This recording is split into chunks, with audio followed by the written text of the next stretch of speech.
Kweku, what's with the paper mess? Ain't ye digital no one say.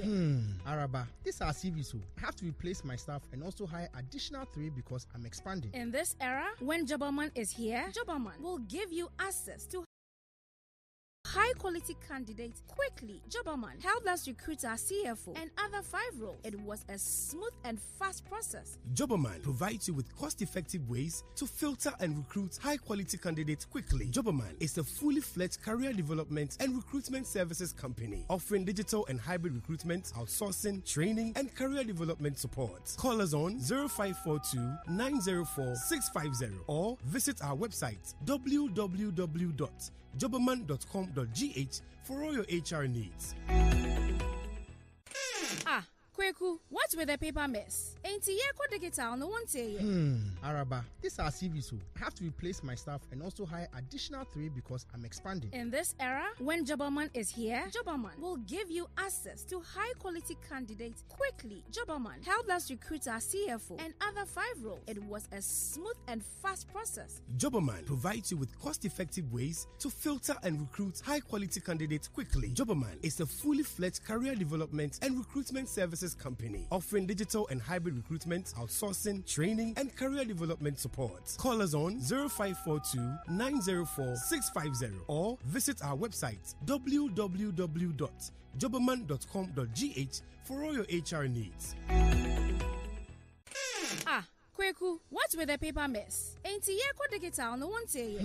Araba, this is our CV, so I have to replace my staff and also hire additional 3 because I'm expanding. In this era, when Jobberman is here, Jobberman will give you access to high-quality candidates quickly. Jobberman helped us recruit our CFO and other 5 roles. It was a smooth and fast process. Jobberman provides you with cost-effective ways to filter and recruit high-quality candidates quickly. Jobberman is a fully fledged career development and recruitment services company offering digital and hybrid recruitment, outsourcing, training, and career development support. Call us on 0542 904 650 or visit our website www.jobberman.com.gh for all your HR needs.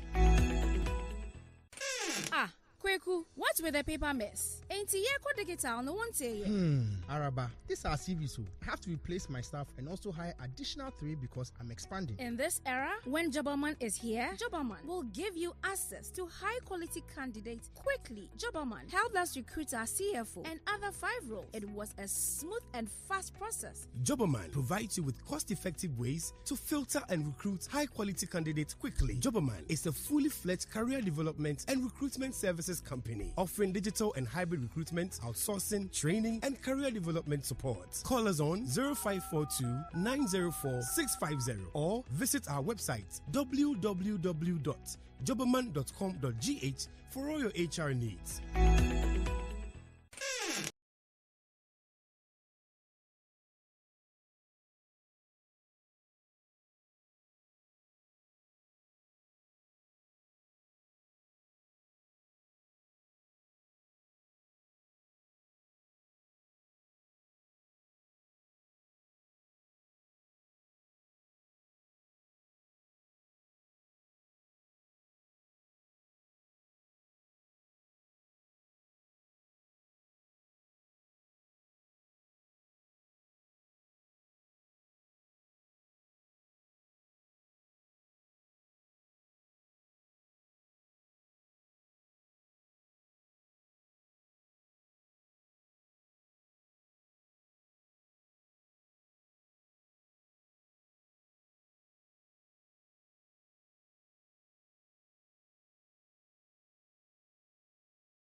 Okay. Wow. Interestingly, my sound was off as I was speaking. So sorry for that. I'm very sorry. My sound was off. So I think I would have to give the introduction all over again. My name is Genevieve Amponsa, and I work with Jobberman Ghana. So I officially welcome you to the November webinar, much talked about webinar. And it's all about how to hire the right person for the job, the role of the hiring manager. So most often, when you're looking for somebody to join our team, we look out for certain qualities, and we reach out to recruiters to provide us with a pool of candidates who qualify for certain jobs. So then, after giving the hiring managers the pool of candidates who qualify for the jobs, what is really the role of the hiring manager? How are we able to identify that this very person is the right fit for the job? So today, to help us understand this and get more into this, will be a very honorable man. I mentioned earlier that my mic was off. So I'll tell you more about this man. He's a very renowned expert when it comes to human resource management. All over Ghana, everybody seems to know about him. I remember talking to a friend that on Thursday I'll be interviewing or I'll be hosting one man, not just a man, but he's a very honorable person. When I mentioned his name, he was like, wow, I think I know him. I've been seeing him around, I've been seeing his book and all that. So I think we are in good hands today, and today is going to be a very memorable day. So wherever you are watching us from, I just want to know where you are and then your name. Possibly you can let me know what you do as well. Okay, so I think I see Sylvester, yes, my one and only, Honorable Abdullah, you have joined us. Thank you. Thank you for joining. Thank you for joining. Thank you for joining. You can also let me know where you are. Okay, I see Millicent. I see Deborah. I see Emmanuel. I see Yusuf Husseini. Okay, I also see, okay, Pearl. Thank you for joining as well. So without wasting much time, let me tell you about Jobberman Ghana. Then we can move straight to experts in human resource management. Yes, so Jobberman Ghana is a recruitment and human resource company here in Ghana. We help employers find the right fit for their jobs or their roles to help their businesses grow, because every business must grow. And for your business to grow, you need the right people for the jobs. And that's what Jobberman we do. We support employers with the right talent for the job. Yes, so I'll be right back. And then when I'm back, we will just move on to the agenda for the day. My name is Genevieve. Thank you. Kweku, what's with the paper mess? Ain't ye digital, no one say. Araba, this is our CV, so I have to replace my staff and also hire additional 3 because I'm expanding. In this era, when Jobberman is here, Jobberman will give you access to high quality candidates quickly. Jobberman helped us recruit our CFO and other 5 roles. It was a smooth and fast process. Jobberman provides you with cost-effective ways to filter and recruit high-quality candidates quickly. Jobberman is a fully fledged career development and recruitment services company offering digital and hybrid recruitment, outsourcing, training, and career development support. Call us on 0542 904 650 or visit our website www.jobberman.com.gh for all your HR needs. Okay, thank you once again for joining. So without wasting much time, I would like to invite our honorable expert here. So our expert to join us for today's webinar is an expert in human resource management. He is Dr. Jeff Bassey. So before I go on, let me just share with you something about Dr. Jeff Bassey. Dr. Bassey is a leadership and HR strategy expert. He has 12 years of experience in consulting and training in leadership, HR strategy, and change management. And he has consulted with clients such as Bank of Ghana, MTN, DRA, Newmont Ghana, Coca-Cola, Bank, Kentucky Hotel, Olam Ghana, and Talo Oil. Dr. Bassey is currently serving as a member of the University of Ghana Appointment Advisory Committee. He holds a BC in Administration, LLB MBA, and a doctorate in strategy. Dr. Jeff Bassey is a chartered accountant and a certified senior professional in human resources. Dr. Bassey is the founder and executive director of the HR Certification Center here in Ghana. So if you are happy to have Dr. Bassey today, let me just see a wave. Let me see a wave, or just type, you are happy to have Dr. Bassey. So, Doc, as we can see you. Hello, Doc. Dr. Bassey. Hi. Good afternoon to your listeners. I must say good morning and good evening, depending on which country our listeners are listening to us from. And I'm happy to join this occasion of the program. Okay. I know my audience is also happy to have you. Yep. Thank you for the honor. Yes, you're welcome. So I wouldn't want to waste much time. We are going straight to our topic for the day, hiring the right fit for the job, the role of the hiring manager. So before we even start, who is the hiring manager? Very well. A hiring manager is anybody who has been tasked with the responsibility of engaging in talent acquisition for the organization. And normally we want to lower it to just the human resource professionals. No, I had always mentioned that first and foremost, the responsibility for hiring appropriate talent for the organization, first and foremost, lies on the chief executive officer, and then also becomes a shared responsibility between operating managers or technical managers, if you may, and HR.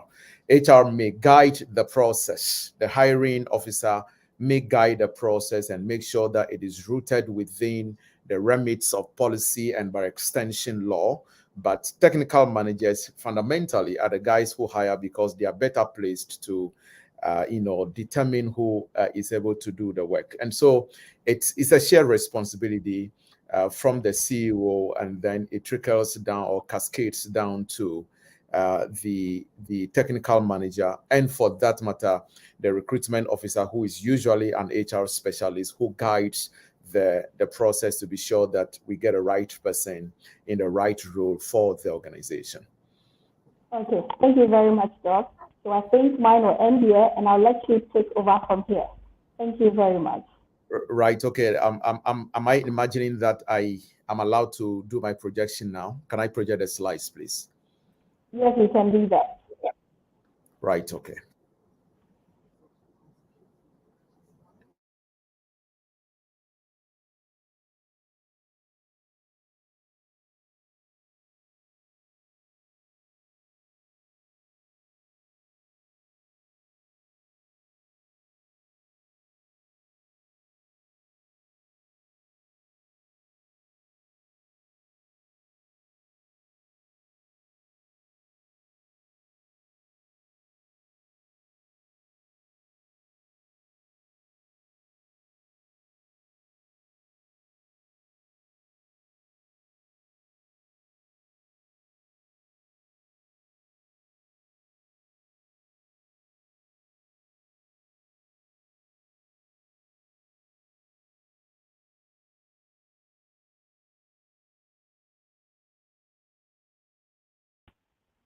Yeah. Hello, Dr. Bassey. I'm just playing with a slide. I'm sure your viewers can see slide number 1, the opening slide on the screen. Is that visible, please? Yes. Okay. But we can't see your face.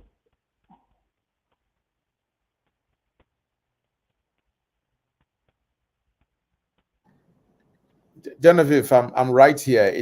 I'm just having a bit of challenge scrolling or moving the slides forward and backwards. That's all.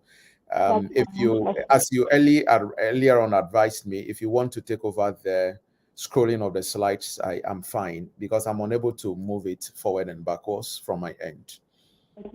Okay. I'll do that for you. I think it's finally responding. It's okay. It's responding now. All right, so let's go. A very good afternoon, Okay. good morning, good evening once again to our August listeners. I'm indeed glad to be invited to share my thoughts on the subject of hiring the right fit for the organization.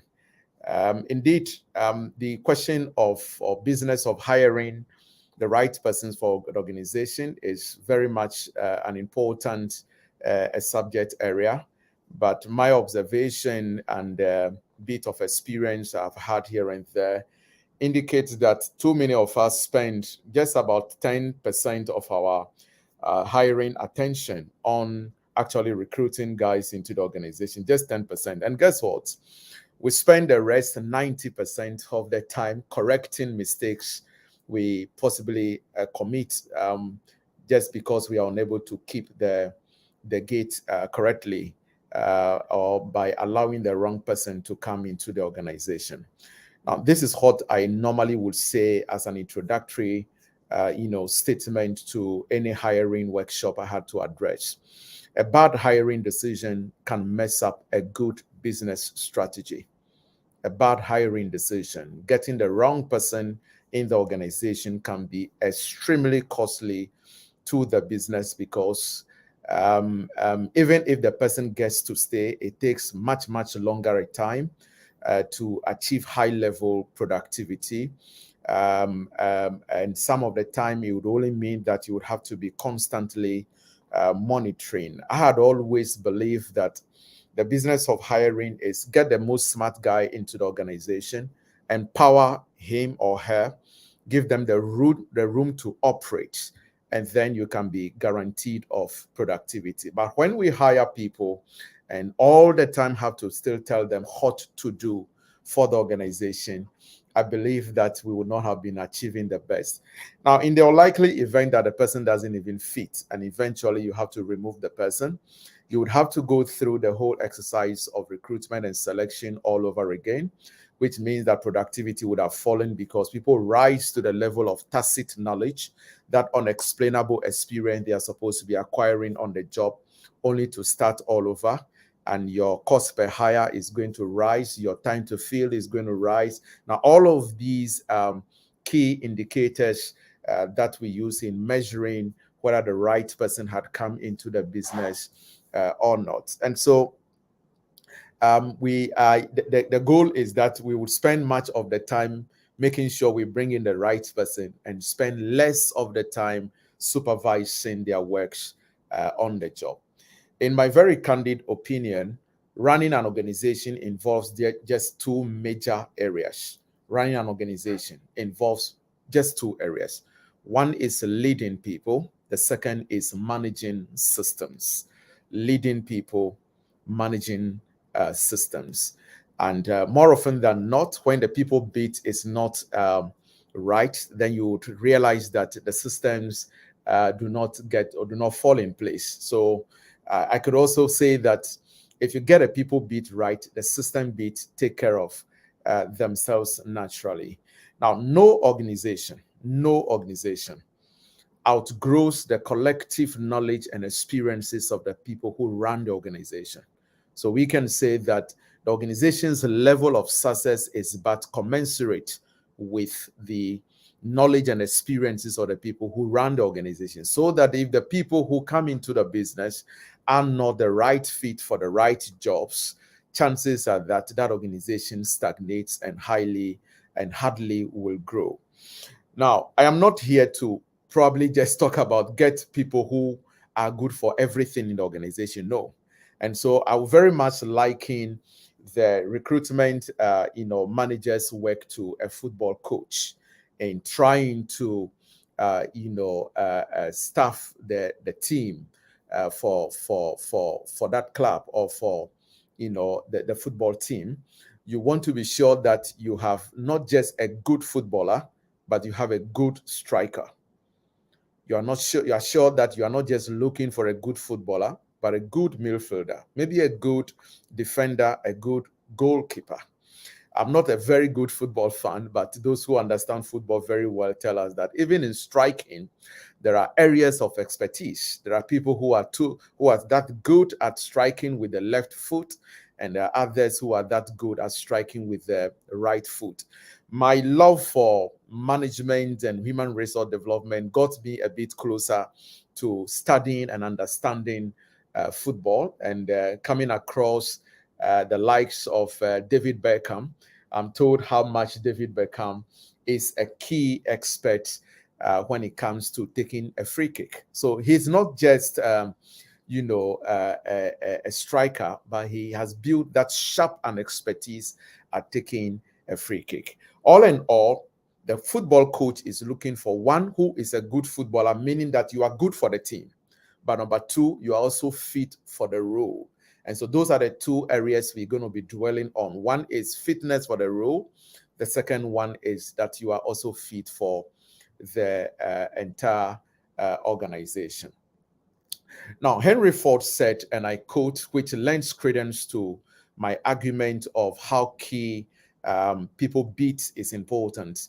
Now, Henry Ford said, you can take our factories, burn up our buildings, take our physical assets, but leave our people, and we will build everything right back. I'm talking about a founder of Ford Vehicles or Ford Motors.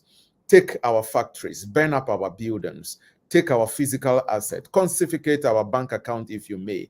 But the area you shouldn't touch is our people. Leave the people, and we will build everything right back. I normally will ask this $1 million question. Why do organizations have great strategic plans? And I have been quite fortunate to have facilitated strategic plans for quite a number of organizations in this country. And they spend all the money and the time and the opportunity cost of managers remaining in their office right out of town for 1 week. And what are we doing? We are developing strategic plans for the organization that is backed up with huge budgets and what have you. And at the end of the performance cycle, many of these organizations tend to be very, very far from the meeting their goals. And normally the discrepancy between the target you have set for yourself and what you have actually achieved had a lot to do with lack of the right persons behind the organization. As far as I am concerned, and this statement is very dear to my heart, hiring decisions are primarily determined by the strategic plan and direction of the organization. Good or key hiring decision is primarily determined by the direction the organization is going, which strategic plan is determining the actions and inactions of everybody in the organization. And that will be a determinant to who comes into the organization. So we all are shouting about how do we get the right fit? Do you know who you are? Where are you going? Because your cogent strategy would then determine who comes into the organization. I will be very much surprised for an organization that practices the differentiation strategy, setting the product apart and defining a niche market, which are normally the middle to the top class guys. And when it comes to hiring, you do not have a commensurating, hiring strategy that supports your differentiation strategy, and you just go to the market and pick anybody. Now, if you run a cost leadership strategy as an organization, that should inform who comes into the organization. If you run a differentiation strategy, that should inform who comes into the organization. If you run a focus strategy, that informs who comes into the organization. We can largely divide, for purposes of this conversation, we can largely divide organizations into two broad categories: organizations that are operating in a blue ocean market and organizations that are operating in a red ocean market. Now, you cannot be an organization in a red ocean market, which presupposes that this is a market that is heavily saturated and you got to do unusual things if you got to break the market or to have any competitive advantage at all. And then you are bringing in those who are beginners and thinkers and builders and stuff like that. That will be a mistake to an organization who is operating in a red ocean strategy, but not supporting it with your hiring, strategy. And so the very number one ingredient to making sure that the right person comes into the organization will be for you yourself to understand your own strategy and strategic direction you are taking the organization. In my view, once again, why do we sometimes have the wrong persons in the organization? One, as I've mentioned already, lack of clear strategy and direction. Number two, lack of effective selection criteria. And I'll spend quite a bit of time discussing, ineffective selection criteria. And then also lack of proper onboarding. My observation, particularly in the Ghanaian market, is that just too many companies, do not take the exercise of onboarding seriously.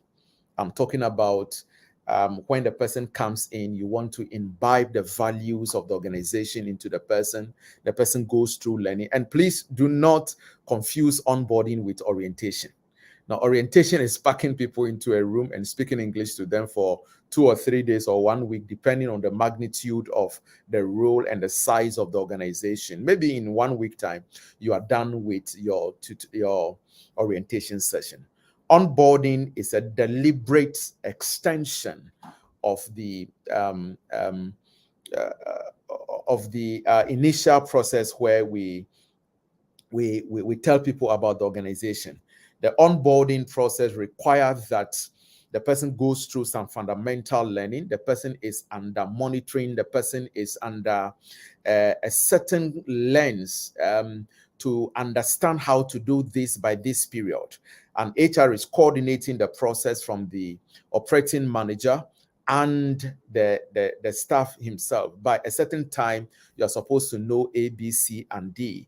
And there's supposed to be an observation report, meetings that will ensue between the new staff, the operating manager, if you like, the hiring manager, and for that matter, the HR department.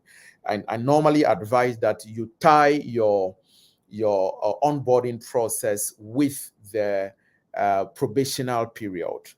So you are able to tell whether this person didn't just raise your hopes at the interview hall, but actually is well positioned to deliver on the objectives of the role. So lack of clear strategy and direction, lack of effective selection criteria, and lack of proper onboarding, in my opinion, have been very responsible for why sometimes we get the wrong persons in the organization. Now, organizations have life cycles. My audience can take a close look at the photo on your screen. So here is a recruiting manager who says, for a fair selection, everyone has to take the same exam. Please climb the tree. Now, you can imagine how the monkey was overly happy because climbing the tree is what it does every day. But the elephant, the lion, and the rest then are in deep troubles. Now, we possibly cannot measure everybody's intelligence per the same criteria or like selection, criteria we provide to people. Unfortunately, this is how our educational systems are even set up around here, and that culminates into how we hire people into organizations. Just as organizations have life cycles, every organization starts with what we call introduction. Normally, your first 1 year is seen as introduction. As accountants, we believe that any organization that doesn't survive 5 years can best be described as a project. You came to run a project which has a definite start time and a definite finish time. So your first 5 years is even not seen as you are a stable organization. You are what we call a growing organization. You are the growth stage. So your first 1 year, you have gotten introduction. Then a first by the 5th year, we would say you are in your growth stage. When you survive your 5th year and go into the arena of your 6th year, chances are that you would have built enough structures and all of that. And so we can comfortably call you a mature organization. For purposes of strategy, there are three different types of maturity or mature organization: mature and still growing, mature but plateau, mature but declining.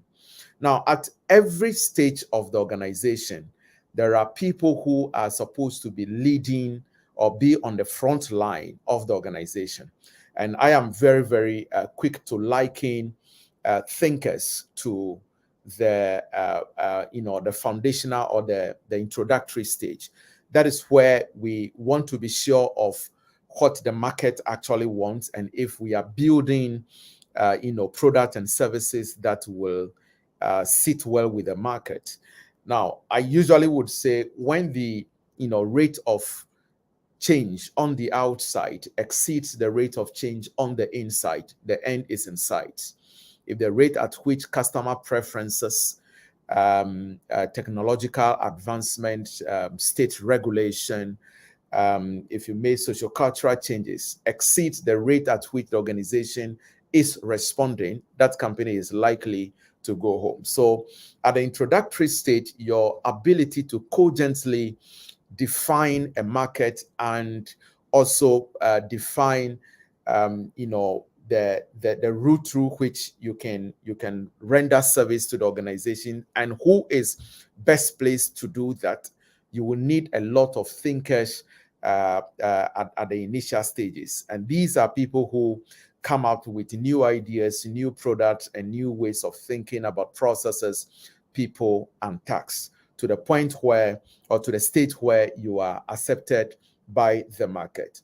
Beyond that, the organization naturally drifts into the growing stage or the growth stage.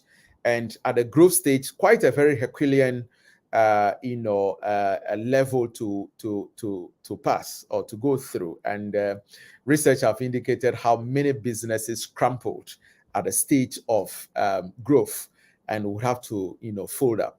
Now, at the growth stage, you need a lot of builders, because these are people who convert ideas into reality.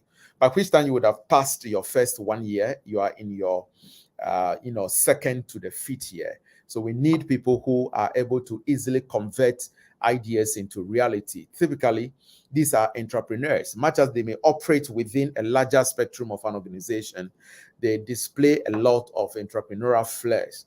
They are inventors, they are turnaround experts, they build from scratch, and they have a lot of project management skills within them. Then we get to the point where the organization becomes a mature organization. That is where the organization is quite stable.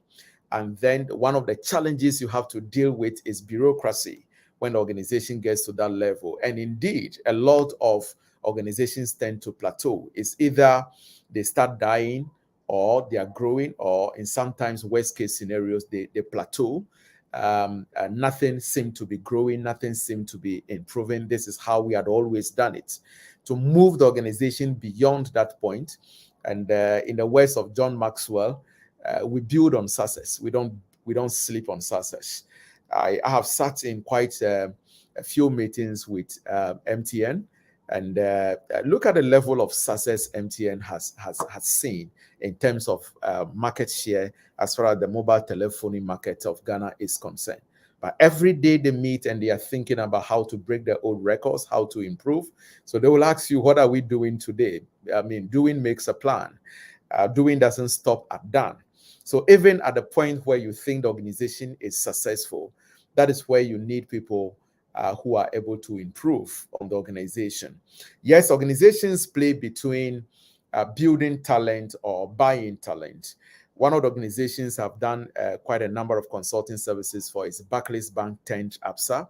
Traditionally, Barclays had always adopted the strategy of buying talent. I mean, almost all the managing directors of Barclays, now ABSA, had come from outside the organization, from when the white guys were the managing directors for Barclays Ghana, to Kobina Kwanzaa, the very first Ghanaian MD, to right down to Benjamin Dabra.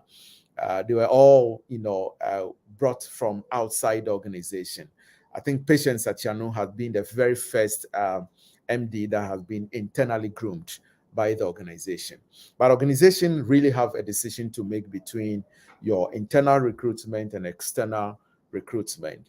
And when you get to that level, some of the time, the external recruitment tend to have slight edge over the internal recruitment. I'm sure somebody is disagreeing with me because you have averted your mind or attention to all the demerits and disadvantages that come with, the external recruitment. The fact that you are likely to kill morale, the fact that you have issues of cultural dissonance and all of that. But these improvers are people who take existing processes, procedures, and ways of doing business and then make them much better or build on them. And these people are also referred to as organizational managers. So those who are seeking to do recruitment at a very high level, particularly managerial to executive levels, these three key areas can be guides to you. At what points you think that you need more thinkers on the front line, at what point you need more builders on the front line, and at what point you need more improvers on the front line. I must confess that there are a few people who are able to display flares or skills of almost all these three, or sometimes two of the three. And I am also not saying that at the point where you need thinkers, we do not need the other two at all. Because when you are at even the point of improvers, you still need the thinkers who are able to initiate, and then the improvers take it up from there.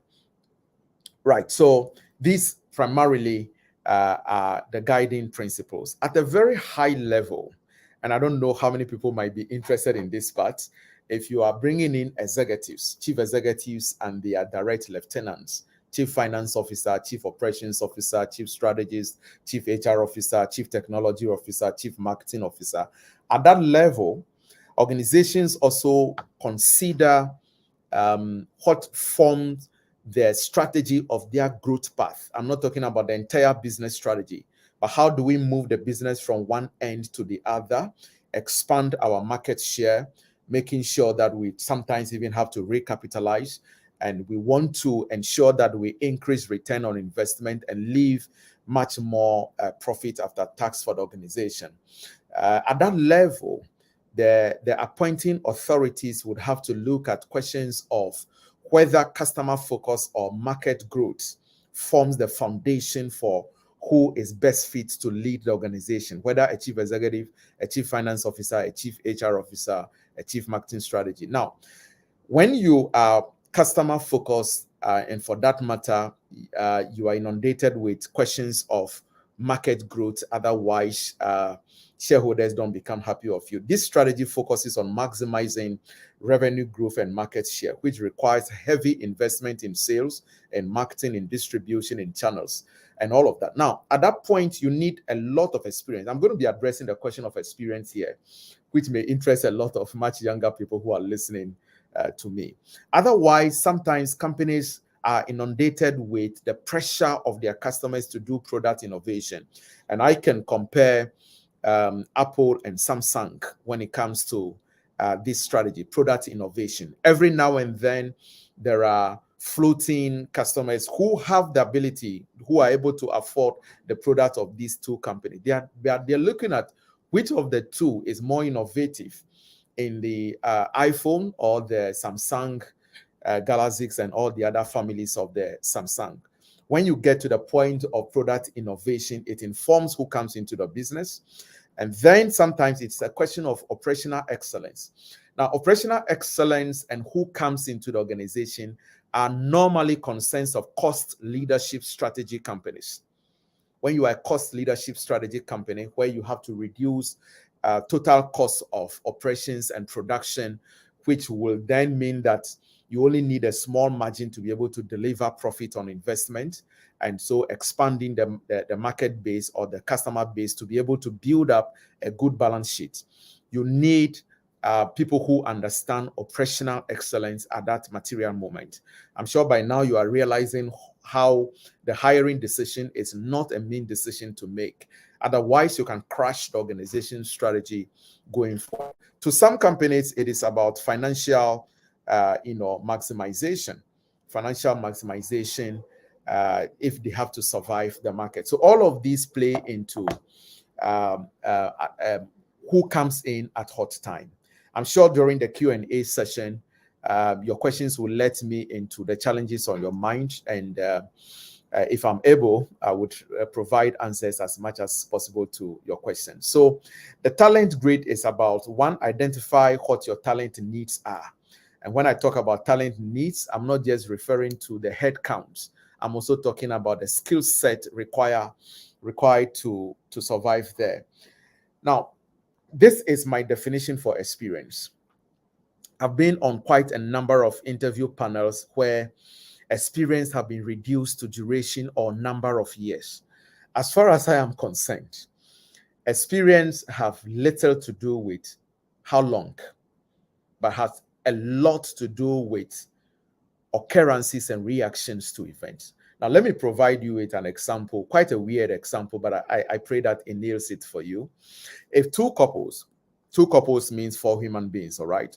Couple A have been in a relationship for 2 years, and the guy never got broke once and probably have no idea how a woman responds at home when a man is broke. Now, couple B have been in a relationship for 6 months, and the guy had gotten broken for 6 times. So every month, one broke, if you like. Now, as we speak, both couples are married and both men are broke. Which of the two guys have an experience in how a woman responds at home when a man is broke? I bet you the 6 months.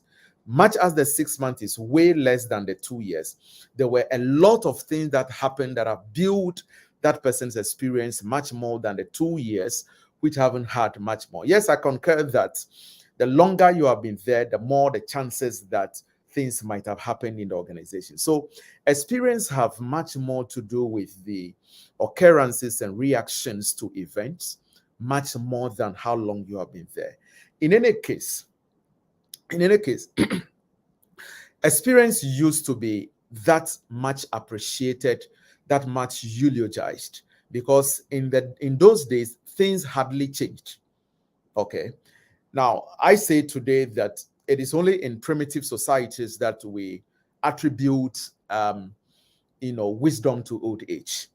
All right. Because we don't need to rely too much on experience. In those days, the 56-year-old man sitting there telling you why he's qualified to be the director or the head of the department is telling you that, oh, we have done this before. And when we traveled that road, this was what happened. So he's sitting down and telling you, if you want to travel that road, there's a pothole right after that curve. And so when you are negotiating the curve, you should start slowing down. Guess what, folks? Today, we don't need to go back and travel that road because things are changing thick and fast. And so we do not need the person who necessarily have been there for 10 years. If you don't have a 10-year experience, you can't be a manager. That's a cake. That's gone. All right? So the bit of the experience. Now, what do we need today? Today, we are looking out for who has the skill set, who has the technological savvy, who is agile enough to guide the organization to navigate the new challenges the organization faces every day because of the VUCA world. Business is too volatile, too uncertain, too complex, and too ambiguous to predict most of the time, particularly in times of the sort that the world finds itself in. And so it is no longer about who have been there longest. It's about who have proven or who can prove that it has the ability to guide organization to navigate everyday challenges. And there's a lot of evidence to this effect. Today in executive positions, and let me define what I mean by an executive. There are 3 levels of management. The lowest level or layer of management is line managers. Now, line managers are people who manage activities and employees directly. They are the line managers and supervisors. Then the second layer are the people we call senior managers. Senior managers manage managers. So that's a different level of being a manager. The level 1 is you manage activities, you manage things, you manage people. Level 2 is you manage managers. Now, level 3, the people we call executives, they manage the organization. I'm talking about the creme de la creme that takes the final decisions for the business or the organization. So that is quite a very high level of management to be called an executive.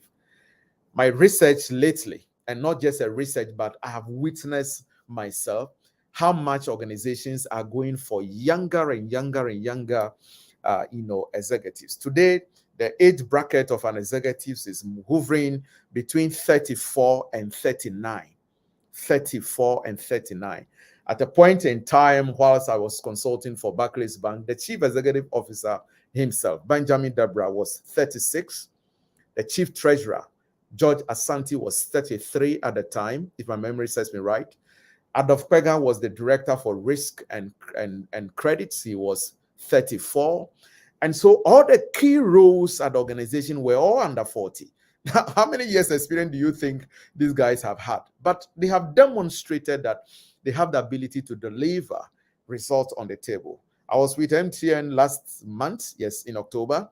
And when I saw a lot of the key officers, the executives who are responsible for all the key result that MTN is getting, many of them are under 40 who are occupying executive positions. A company like British Airways. Now, British Airways is a huge conglomerate, as we all know that. When they were looking for a chief executive officer, they had to settle on a 44-year-old Willie Walsh. Now, what am I trying to say? The bit of who is old and who has gray hair and who has been there for 20 years is no longer the case, but who has the agility, the skill, the technological savvy to provide strategic direction for the organization seem to be taking the center stage. So what are your talent needs?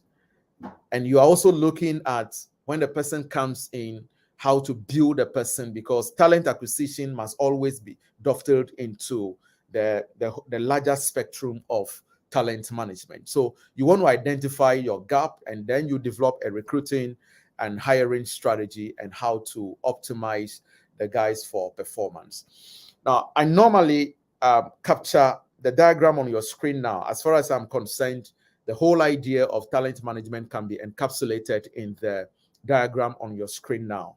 When talent is acquired, they must be onboarded, they must be developed, they must be motivated and engaged, and then the organization then becomes quite guaranteed of retention and optimization. But you see, all of the other pillars that will be built on how talent is acquired will all fall flat if the gate is not properly kept and a wrong person comes into the business. Now, let me address the question of leadership vis-a-vis technical skills. And then in a few minutes' time, I'll be bringing my presentation to an end to pick up a few questions from our respected listeners. So more often than not, organizations are torn between leadership and technical acumen.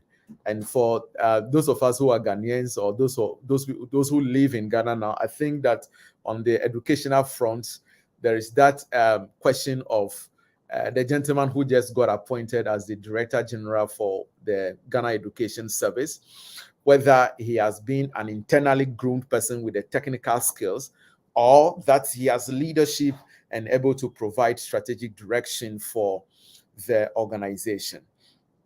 Now, when I was much, much younger, it would never have made sense to me why the Minister for Health will be a chartered accountant and the Education Minister will be a medical doctor. I think that's what we saw in the first tenure of Akufo-Addo. Napo happens to be a medical officer and has been tasked with the responsibility of providing policy direction for the Education Ministry, whilst Ajima Menu, who is a chartered accountant, have the responsibility of providing policy direction for the which ministry is that? The Health Ministry. Now, too many at a time, we place too much emphasis on technical skills as for managerial roles. Generally, we believe that the higher the role, the less the technical skills, I'm not saying there's no need for any technical skills. I'm only doing relativity. The higher the role, the less technical skills, and the more, if you like, the more conceptual view and leadership skills we require much more. I hope I am not quoted, you will not quote me out of context. I didn't say that when you are high there, you do not require technical skills. But whilst you rise, we need to lessen the technical skills and widen the conceptual view. So the lower, the more the technical acumen we require. But let me also say that this statement is industry specific or organization specific. There are very high technical areas where we require a lot more of technical skills, much as we need the leadership. But there are many other areas, service areas, where we require much more leadership skills. Leadership skills is about behavioral, attitudinal issues and the passion the candidate displays. I'm sure all of us who had something to do with recruitment will attest to the fact that there's a statement we all make that you want to hire attitude and train for skills, because skills is on the market. It can be bought, you know. And my observation around here is that many of our managers are trained in hard skills with little or no leadership. Now, the resultant effect of that is that many of our companies, our departments, our divisions are overmanaged and underled. And so we hardly see a lot of growth within the organizations. And so the question of comparing behavioral leadership skills, and for that matter, technical skills. The higher the role, the more emphasis we place on leadership abilities. The lower the role, the more emphasis we place on technical abilities. I think this can be quite a general guide to all of us, even as we go into recruitment or recruiting persons for our various organizations. I possibly will want to take a lot of questions in the next few minutes. But before we do that, this is what Narayana Murphy. Narayana Murphy is the founder of the largest IT firm in India, Infosys. Guess what? He happens to be the wife to the recently appointed or elected Prime Minister of the UK. His wife is Narayana Murphy, the founder of largest IT firm in India. He said, our assets walk out of the door each evening, and we have to make sure they come back the next morning. Now, that statement only lends credence to the fact that the human resources are mostly the most important assets in the organization, and that once you get a people bit wrong, everything else gets wrong with hiring people into the organization. I guess I can draw the curtain here for us to take questions that may emanate from our listeners and viewers. Genevieve?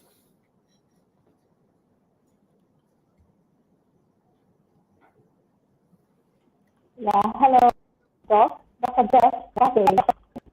Can you hear me? Can you hear me, Doc? Yes, hello, Genevieve. You are breaking quite terribly. I don't know whether I'm audible. Oh, okay. So let me see. Is this fine now? Can you hear me well? Hello, Dr. Bassey. Yes, hello. I can hear your sound. Am I clear? Okay. I don't know if the challenge is from me or from you. Let me get myself You are breaking together. very heavily.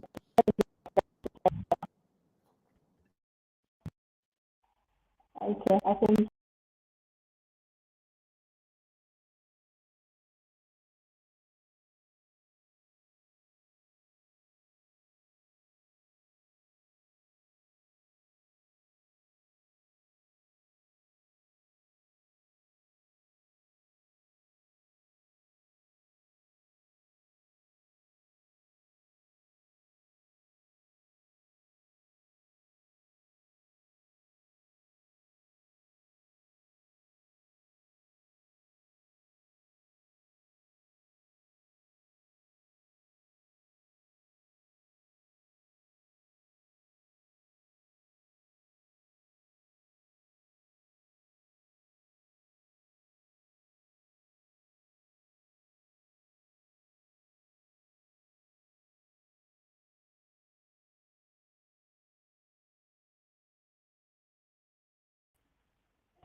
Bassey, am I Yes, clear please. now? Yes, I can hear you now. Can you hear me? Yes, please. Thank you very much. Thank you for that insightful session. Okay, so it looks like my audience here is enjoying you. We have a lot of them from our audience joined us on LinkedIn. I think we'll be waiting for some questions. If you have any questions for Dr. Bassey, please drop it right now in our comment section, or you can even send it to us on our WhatsApp number 042904650, and then I will just ask Dr. Bassey to respond to them. Okay, so for that, I think let's read some comments. Can you hear me? Okay, so let's read some comments here from our audience. We have this one coming from Nakor Rehabia. Okay, she says, I think it says, the job owner should ignore the working experience because it has disqualified more employees. The challenge is, okay, so I have this one also coming next. She says, thank you, Doc, for practicing or impactful knowledge, and I'm really enjoying the presentation. Thank you, Annette, for joining. Okay, all right. So I think that I'm getting the information still breaking over there. So let's see and rejoin and then read your comment for the Doc.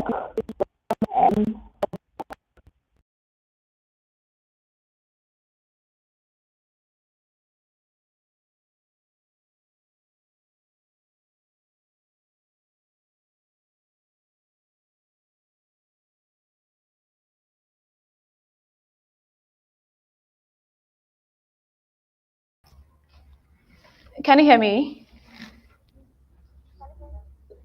You are now clear. We can now clearly hear you, please. Am I still breaking? No, you are good now. I'm good? Okay. So okay. Everything you said earlier, we didn't hear you. If you can summarize everything you said. So we are still on standby for some.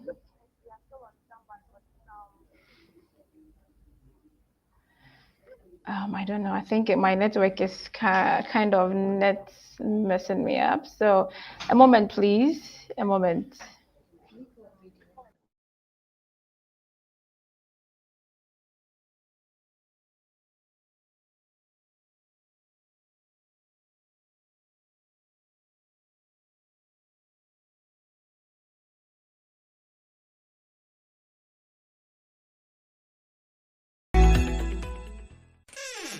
Kweku, what's with the paper mess? Ain't here digital, no one say. Araba, this is our CV, so I have to replace my staff and also hire additional 3 because I'm expanding. In this era, when Jobberman is here, Jobberman will give you access to high-quality candidates quickly. Jobberman helped us recruit our CFO and other 5 roles. It was a smooth and fast process. Jobberman provides you with cost-effective ways. All right, so we are back. Quickly. Jobberman is a fully fledged career development and I think I'm clearer now. Yes, so yes. Thank you for joining. Let me check if we have some questions for Dr. Bassey. www.jobberman.com.gh for all your HR needs. Kweku, what's with the paper mess? Ain't here digital, no one say. Okay, do we have a question here? Let me check WhatsApp. Because I'm expanding. In this era, when Jobberman is here, Jobberman will give you access to high-quality candidates quickly. So help us recruit our CFO. Okay, so Dr. Bassey, if you can hear me, there's a question here saying ways to filter and recruit high-quality candidates quickly. Jobberman is a fully fledged it's career echoing. development and recruitment services company offering digital and hybrid recruitment. Okay, so let me speak. I'm sure he can hear me. Call us on 0542 904 650. Okay, so there's a question saying, how can you measure jobberman.com.gh for everyone's intelligence by the same criteria? You mentioned that you can't measure people looking out for a job, same criteria. How about we are looking for a specific skill or a specific trait When Jobberman is here, Jobberman will give you access to high-quality candidates quickly. Jobberman helped us recruit our CFO and other 5 roles. It was a still not clear. Genevieve, I think it will be helpful a lot if you mute the ad playing in the background. Jobberman is a fully There's a Jobberman ad playing in the background, offering digital and hybrid recruitment, outsourcing, training, and career development support. Call us on 0542 904.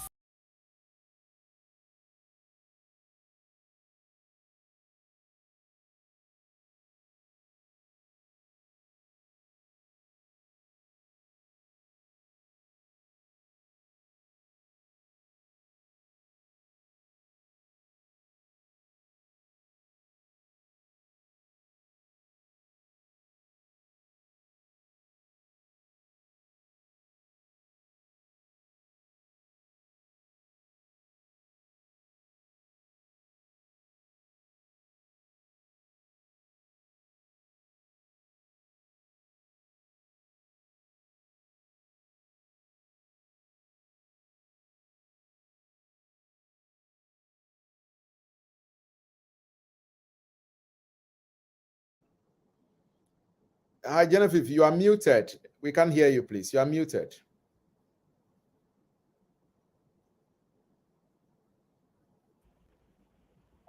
Okay, so can you hear me now? Let's see if you can hear me now.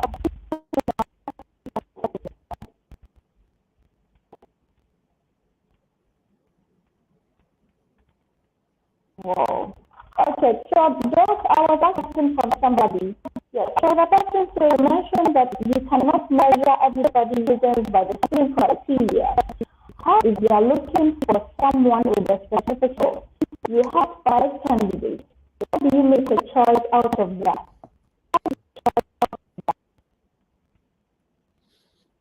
All right. I think when you asked the question much earlier, I got the import of the question. This time around, you are breaking very heavily. I think where you were earlier was much clearer. If you can reposition, that would be good. But I will make attempt to answer the question as much as the sense I'm able to make out of it. So the person is probably want to know what I meant by measuring everybody's intelligence by the same criteria when we are hiring for a particular role. Now, what I said can be largely premised on different roles, all right? So what I want to say is that you cannot bring down a striker to defense, and when he is not good enough, you tend to say that he's not an intelligent or a good footballer. So what I want to say is that organizations possibly cannot have the same selection criteria for different roles.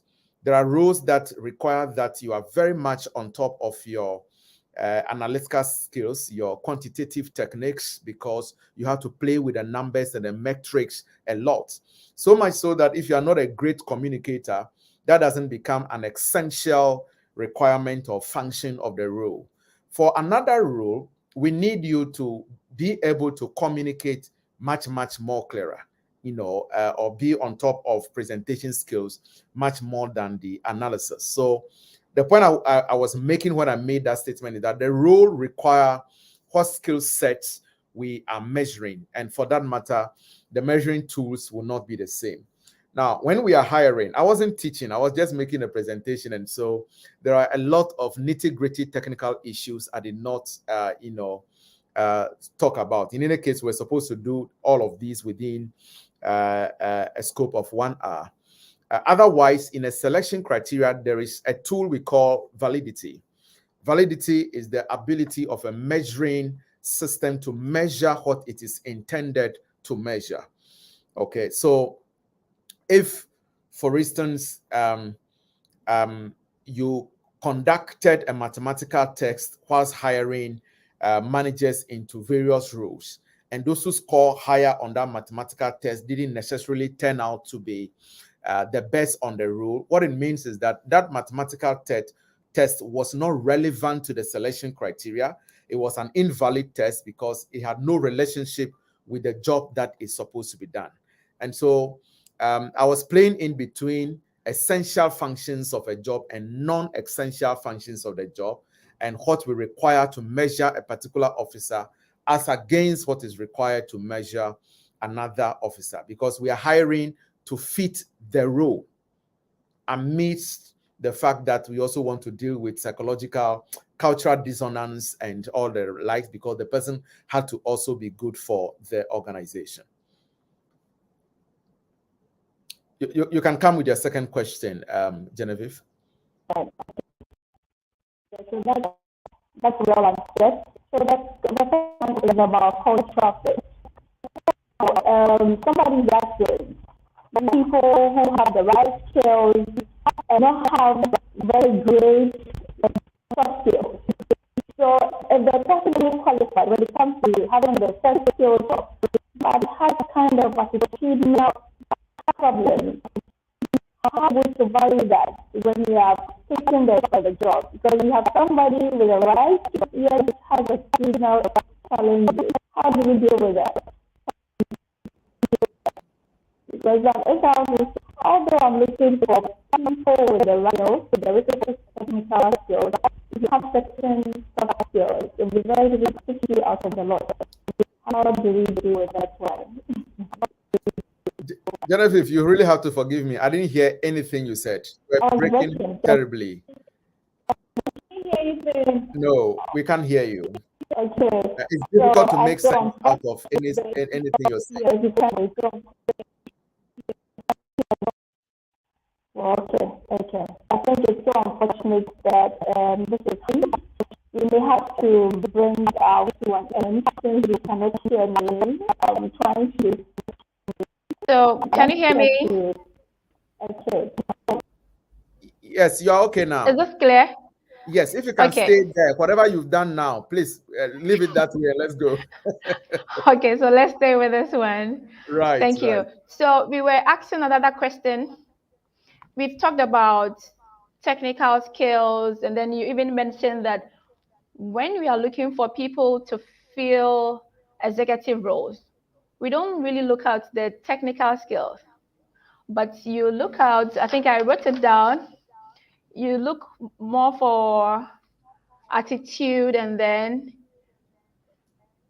yes. So if, for example, somebody has the skills for the job, but lack certain attitudinal traits for the job, but you still want that person with the skills, how do you marry that?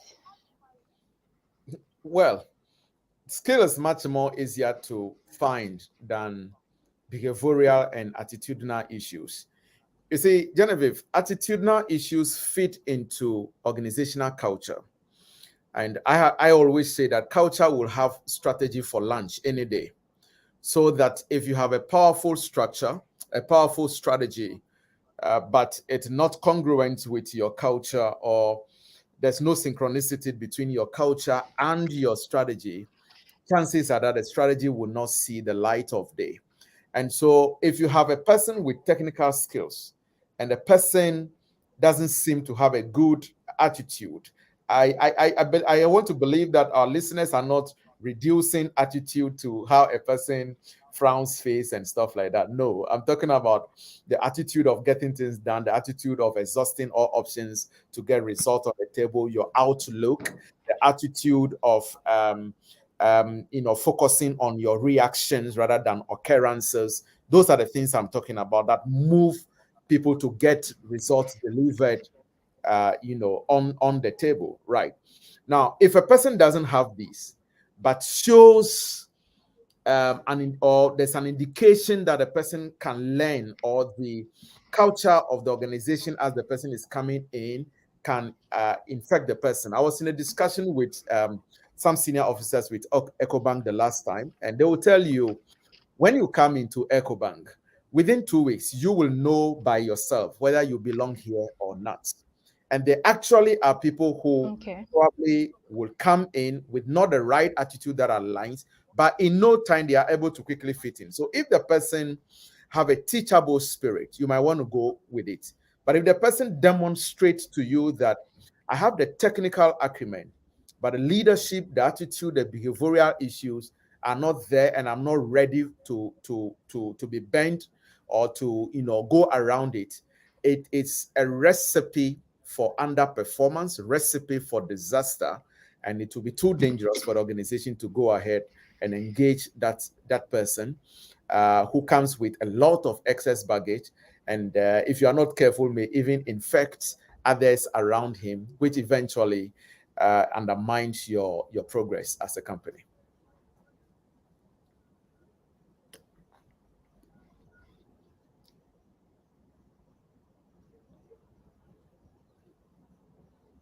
Hello. Yes, Genevieve, I'm done. You have the floor, please. Okay. All right. So we have a question from from Maxwell. Maxwell says, identifying technically skilled personnel becomes a challenge to recruit low-line managers with low experiences. How do we deal with this? Right. So we will just suppose the need for experience against the constant requirement of everyday changes we have to deal with. So gradually we are drifting from behavioral interviews. Now, when I say behavioral interview, I'm not talking about attitude, behavior issues. I'm talking about how did you do it the last time? Demonstrate that to us, which will be an indication of how you do it this time around. We are gradually moving away from behavioral skills or behavioral interviews into what we call situational interviews. Now, in situational interview, you create hypothetical situations, and then watch how the candidate, the interviewee, the person going through the selection process, responds to that. And today, the interviews alone do not help. Many companies are inculcating psychometric assessments as part of the selection process in placing people in line managerial positions, particularly when they haven't had enormous experience. I think I have explained my understanding of experience and what the future is looking like. Now, who taught Mark Zuckerberg how to manage? Mark Zuckerberg was a school dropout. He manages Facebook. Now, the best way to measure the effectiveness of a system is the result it produces. I think we all can attest to the fact that Facebook is doing well. If he is the one in the driver's seat, then he must be a good manager. How many years of experience did he have in the company? He demonstrated that he understands the issues. He is agile enough to guide organization to navigate all the challenges. So create hypotheses and watch how your interviewees respond to these issues. And one of the multinationals whose panels I was sitting on, I usually mention their name in the lecture hall, but I'm teaching on air now. I do not have their permission to mention. And so let me just create a scenario. Now, this organization I'm describing now have grades of, it's actually a bank. They have grades from 1 to 8. Grade 1 usually tellers and those administrative assistants. Grade 2 have to do with relationship managers, personal bankers, and what have you. Now, branch managers were mostly grades 3 and 4 in that bank. Grade 5 happens to be unit managers. So let's say HR directorate. There's a unit in charge of L&D, and you are the manager for learning and development. You are the manager for compensation. Those are what we call the unit heads. Then grade 6 are mostly the heads of department, the HODs. Grade 7s happen to be the directors. Together with the MD, they form the executive committee of the organization. Now, we advertise a role for a grade 3. Now, this guy called Philemon. Philemon had first degree in Bachelor of Commerce from UCC and a 2-year post-graduation experience with another bank.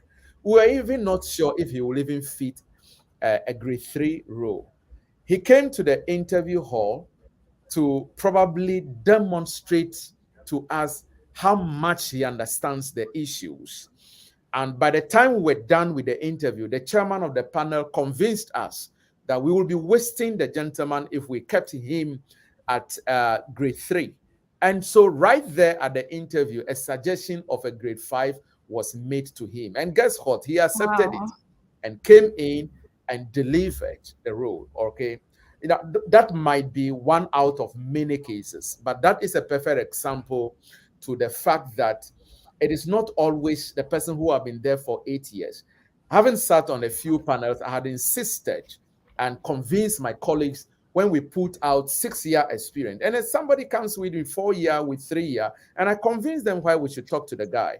And some of the time, these guys have demonstrated that they actually understand the issues much more than the guy who had fit our 6-year requirement that we place out there as a minimum to getting the job. So it can be taken on a case-by-case basis, apply a lot of the situational selection criteria much more than the behavioral selection criteria.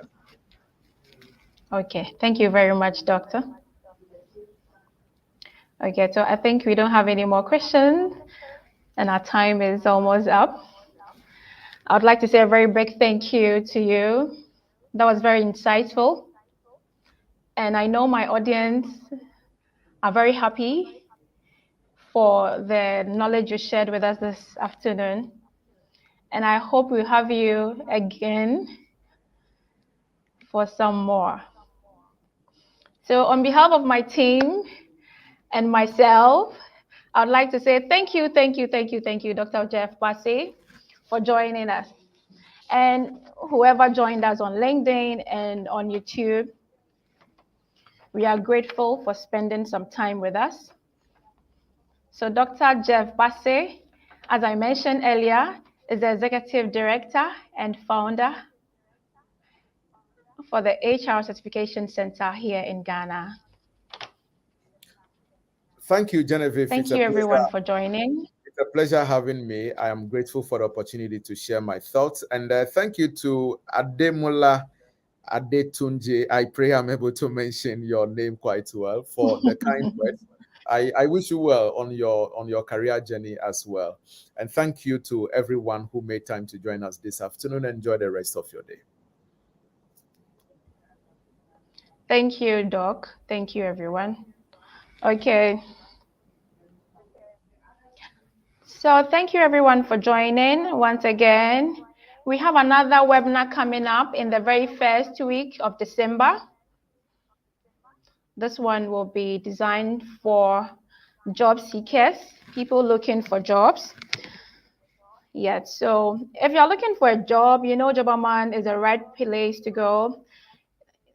www.jobberman.com.gh. And if you're an employer listening to us or watching us currently, yes, we can help you find the right people for jobs. If you have any outsourcing needs, you have any HR needs, just reach out to Jobberman. Call us on 054-290-4650. Okay, I think I'm seeing some comments here. Okay, Ademola, okay, we'll reach out to Dr. Bassey and then let's see if it's possible. But you can still reach out to him on LinkedIn. Look for Dr. Jeff Bassey and connect with him as well. Okay, so thank you very much. My name is Genevieve Amponsa. Have a great afternoon. Bye.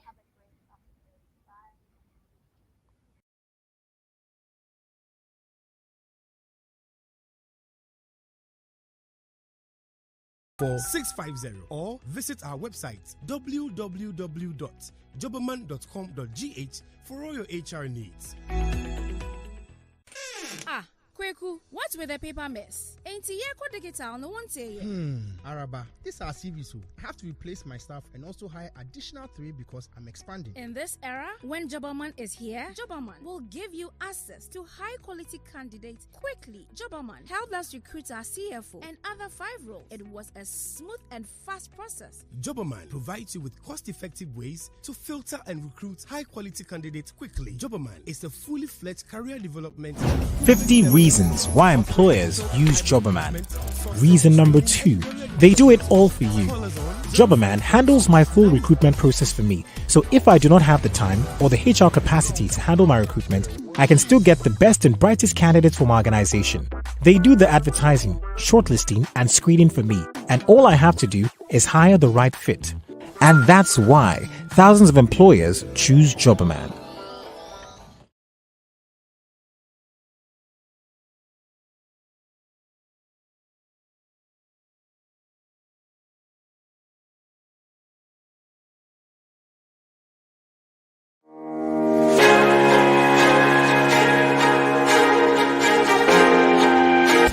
Hi, my name is Samuel Inkom, a business-to-business sales specialist and a sales coach. I've been doing business-to-business sales for nearly 20 years now. And you know something, I can tell you for a fact, it is said in business-to-business sales, if your sales team aren't performing, then it could be one of these three things. It's either you are targeting the wrong customer, or you are marketing your propositions to the right customer, but with the wrong offering. Or, at the heart of it, could be the function of a lack of training as a result of inadequate skills and capabilities. That's why I want to talk about the sales training program with Jobberman. Here, we look at the sales fundamentals. You know, often we talk about the sales funnel, but we use it as just a mechanism rather than mastering these stages in the sales funnel. So what we seek to do is to equip you with the skills and the capabilities that gives you the mastery over your sales funnel. Why? Because sales is both an art and a science, which means you require the discipline and all the skills that comes with it. So we start. Why aren't you finding the right target? We answer the question in our training by involving key techniques and key skills that would help you to find the right target so you don't lose sales. The most important thing is to ask yourself, why? Why are you losing deals even at the lead stage? Why aren't you able to qualify so that you can generate your efforts toward the customer that you know will ultimately buy from you? Why aren't you asking the right questions, impact questions, so you can properly assess the needs of this customer? Why is your value proposition so weak that the customer is not responding or taking your calls? Why is it taking so much time to close the usual call? Why are you struggling handling sales objections? Is it because of negotiation skills? Is it because of how you're answering these objections? Let's take a deeper close. And when it comes to closing, what closing techniques do you deploy? Are you looking at the right sales environment, the right sales situation, and applying the right closing techniques? That's why when you join us, we will take you through all of this. We'll look at closing techniques. Closing techniques such as, did you know the Colombo closing technique? Did you know about the assumptive closing technique? Did you know about the backward closing technique? All this and more when you enroll with us for the Jobberman sales training.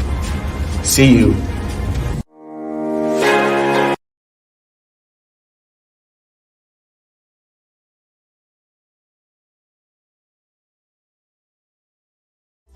"50 reasons why employers use Jobberman."